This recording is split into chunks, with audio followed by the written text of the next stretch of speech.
Всем привет! Ну все, кажется, пора отходить. Уже вечер. Солнце еще, правда, высоко. Вот, кажется, все неотложные дела переделал. Заправил все танки, воду, дизель, газ. Что там еще? Помыл палубу. Даже вот тик обработал. Уборку сделал на лодке. Что еще? Опять сбегал в Пифагорию в магазин, кое-что купить. Вот, все у меня уже включено, готово к отходу. Сегодня мне даже повезло, я же поставил паруса. Вот грот стоит. И новую Геную. Все вот у меня уже заряжено. Сейчас вот видите, ветер выключили. Отлично. Вот, кажется, все поставил. Все у меня готово.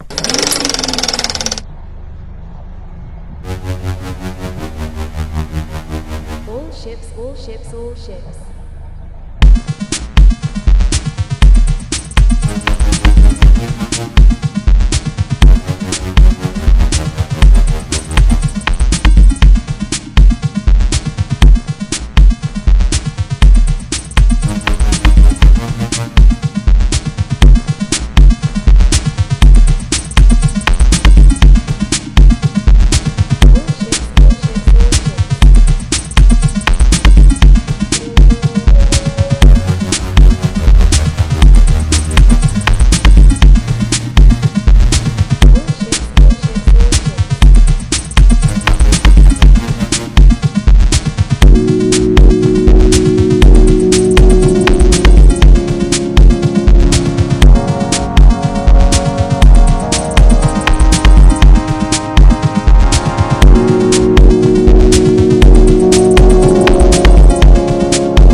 Теперь я в автономном плавании.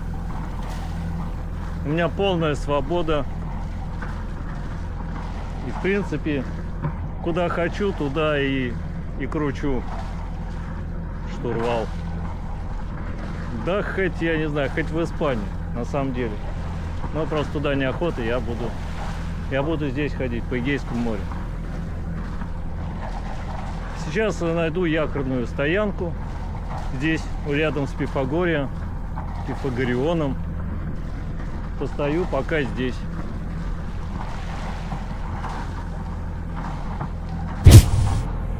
Главное, что теперь нет никаких неотложных дел. Теперь любые дела можно отложить. То есть делать дела можно теперь по желанию.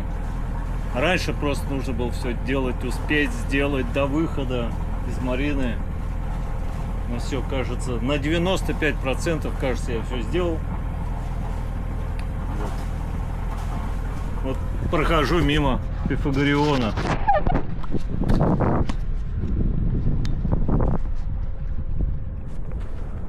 Вот Пифагорион. Марина там осталась.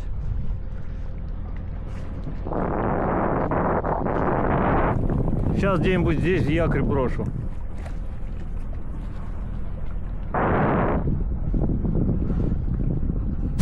Вот это настоящая свобода. Куда хочешь, туда идешь. Якорь брошен. Сегодня мой дом здесь. Это Пифагорион. Его развалины, там крепости всякие. Вон там, кстати, аэропорт сзади. Надо мной будут самолеты пролетать. Здесь какой-то пляж. Вот желтенькие буйки, это, видимо, за них не заплывать. Подо мной 4,5 метра. Песок вроде.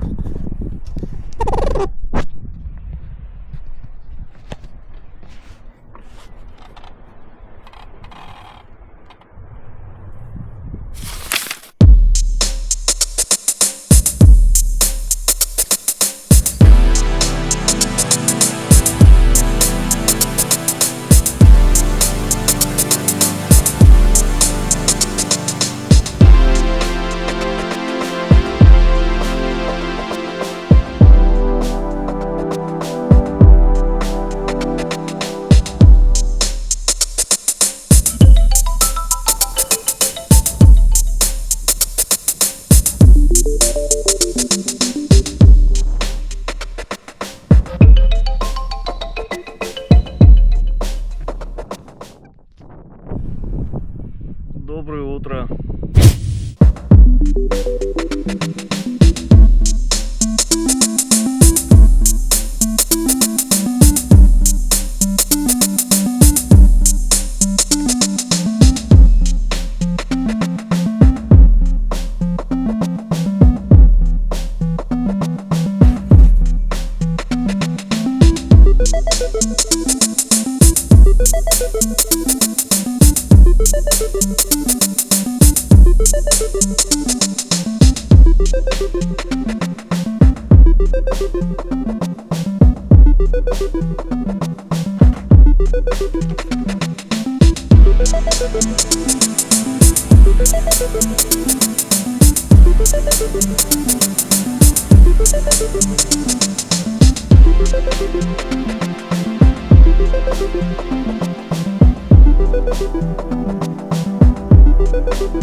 Сегодня рабочий день. Сейчас планирую бросить второй якорь, чтобы меньше крутил лодку, и начать работать. Так, что у нас есть, чтобы бросить второй якорь? Есть у нас Денфорд маленький, 5 метров цепи и веревка, не знаю сколько метров, метров 30, наверное. Конец веревки сразу завел на носовую утку. Другой конец веревки вяжем к цепи, булинем. Конец цепи крепим с помощью скобы к Денфорту и закидываем все это в тузик. Все загрузил. Веревка, якорь, цепь. Заводимся. Завелись, прогреваемся.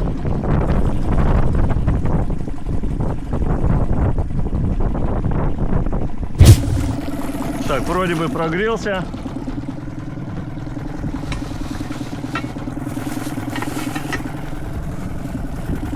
Весла я не беру, потому что рядом, если что, вплавь доплыву. Мешаться только будут. Так, отвязываем наш швартов.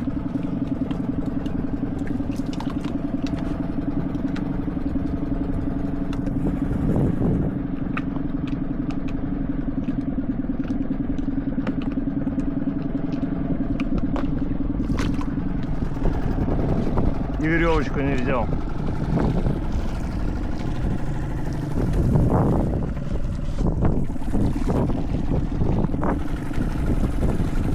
Так, где мы будем бросать якорь? Ветер отсюда, либо отсюда, либо отсюда. То есть вот в таком диапазоне у нас меняется ветер. Якорь у нас где-то... А сейчас вообще непонятно, где якорь. А пойдемте посмотрим, где якорь. Ну, якорь я не увидел где. Но сейчас, похоже, ветер идет с запада. Вот я сейчас на нейтрале стою. И нас вот так сносит. Ну вот так вот задним ходом выбираем слабину веревки.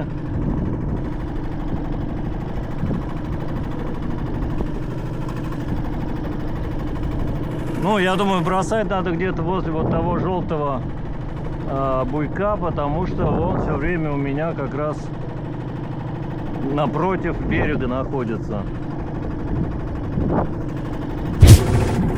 Ну вот я подошел максимально близко к этому буйку, возле которого я хотел бросать второй якорь. Вот цепь у меня уже вся там. Вот бросаем якорь.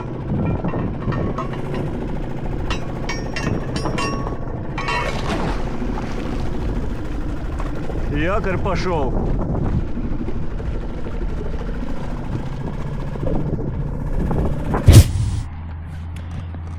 Ну вот он наш второй якорь, первая цепь куда-то туда пошла. Но сейчас ветер поменялся, так нас выгнет в ту сторону. Потому что я обычно стою напротив вот того желтого буйка, и вот у нас второй якорь пошел в ту сторону, где-то там он у нас находится.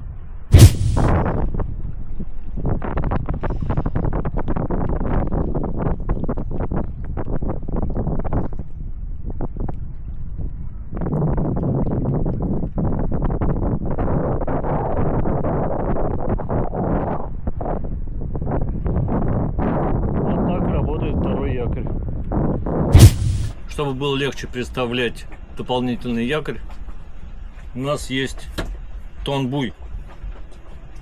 Сейчас мы его подключим, присоединим к нашему якорю, который покоится на дне. Сейчас сплаваю к нему и подключу. Вот он, наш тонбуй. Вот под ним якорь виднеется. Вот, теперь можно легко к нему подплыть и переставить, если нужно, якорь. Заодно видно, где наш якорь лежит. Ну вот теперь прекрасно видно, где наш якорь. Вон белый буй, наш тонбуй.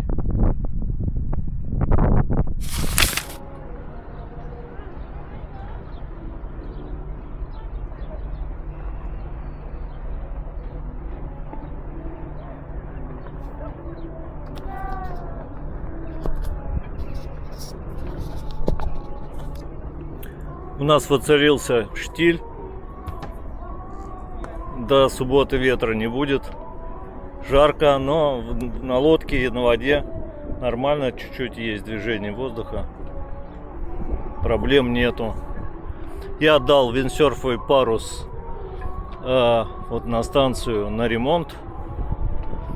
Жду, когда починят. И еще меня здесь ждет, держит, и еще меня здесь держит получение страховки и ответственности греческой на лодку. Долго что-то мне делают.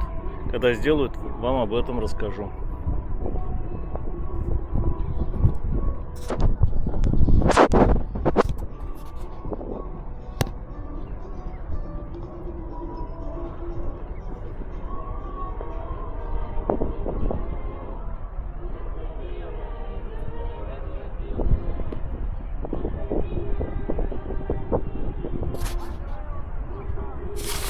Сегодня открытие виндсерф сезона.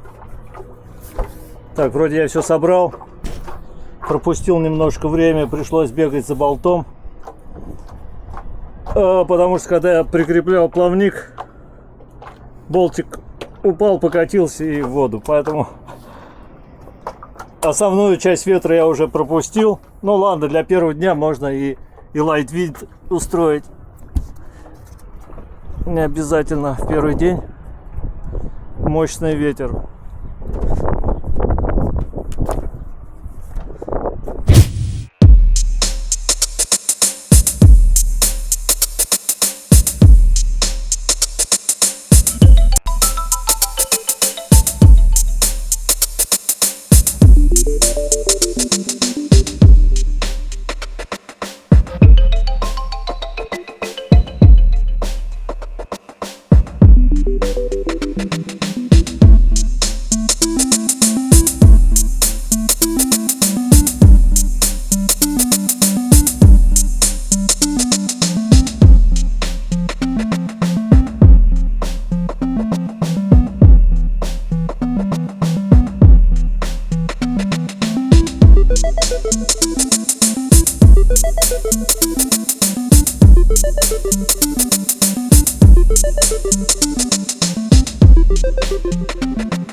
Забарахлил главный черплотер.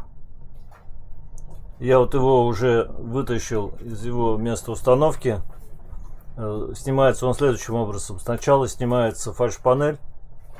Причем, имейте в виду, вот здесь внизу два больших зацепа. То есть она на защелках. Защелки снимаются сверху и с боков. А снизу вот два зацепа, она снимается, видимо, вниз. Я вот даже один чуть-чуть надломил. Он у меня шатается, как молочный зуб.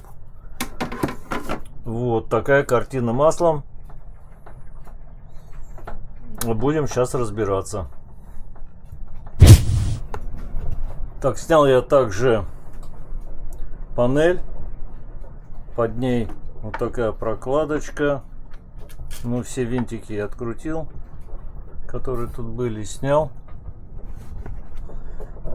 Здесь, значит, над дисплеем находится защитное стекло и сам дисплей. Вот он здесь находится. Шевеление разных мест ничего не давало, пока я не пошевелил сам дисплей вот здесь. И картинка восстановилась.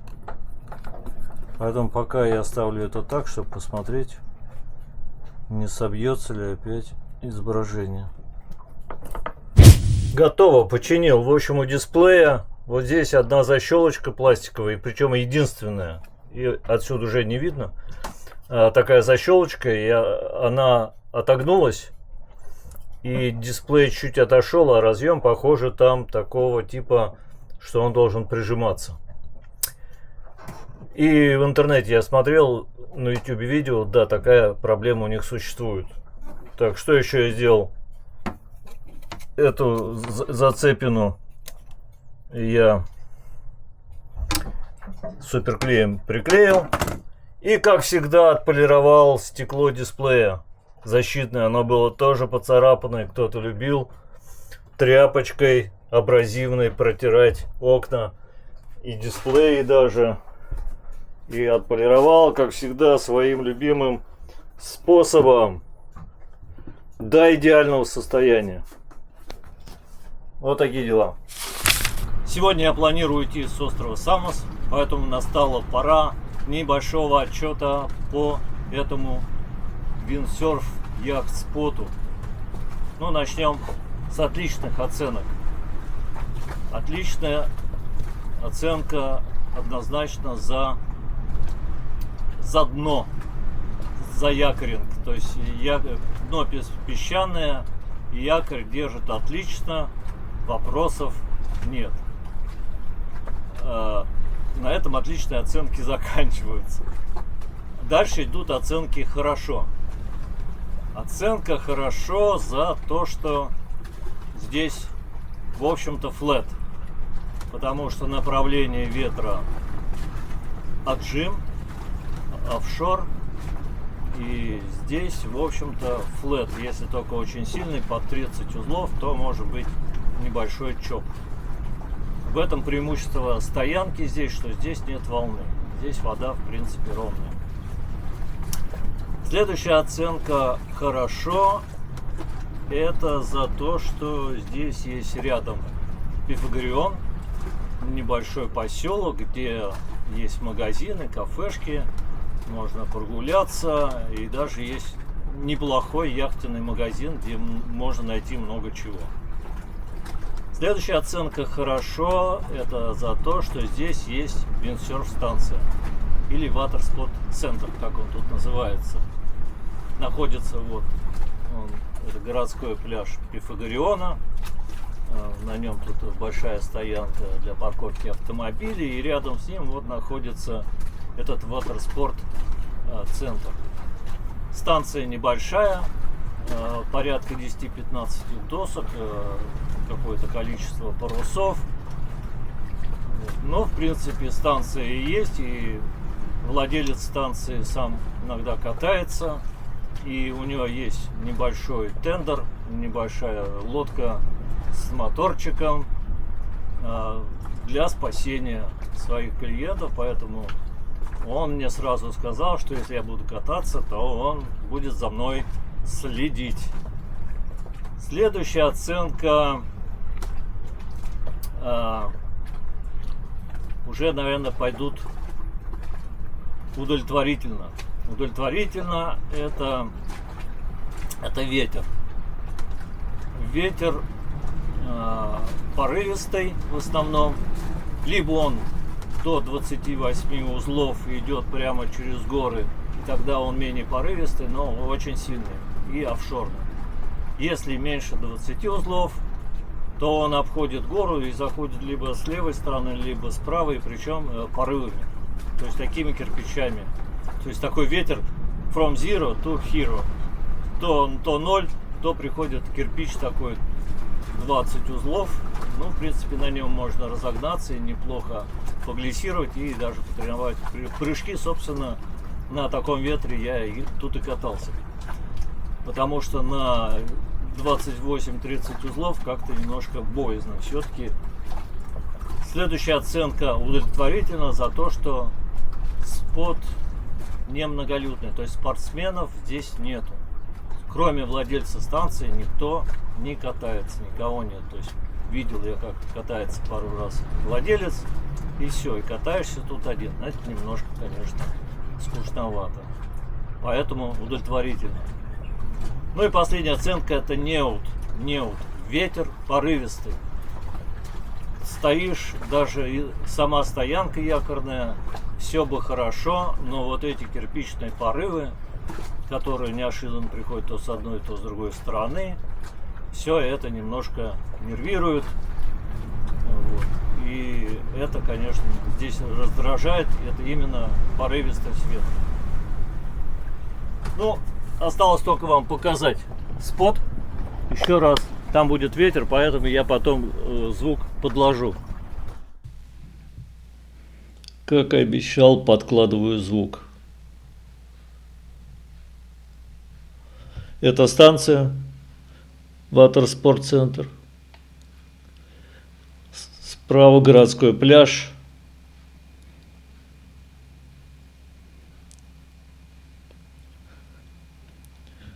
Вот зона катания вот в ту сторону. Дальше туда идут пляжи и отели, аэропорт вот там в той пойме. В ту сторону Пифагорион. Сзади него Марина, Самос Марина.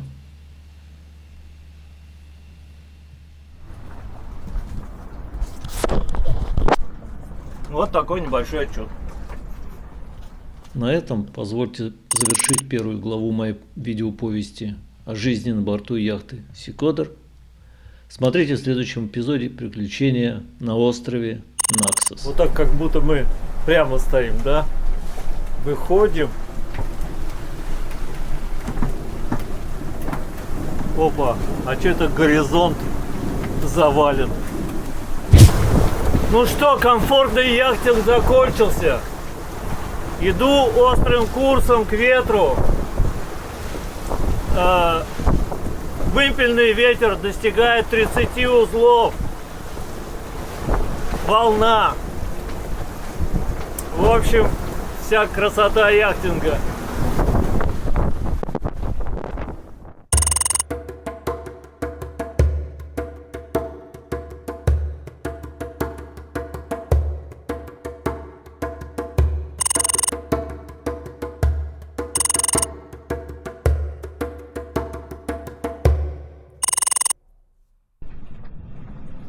Мое рабочее место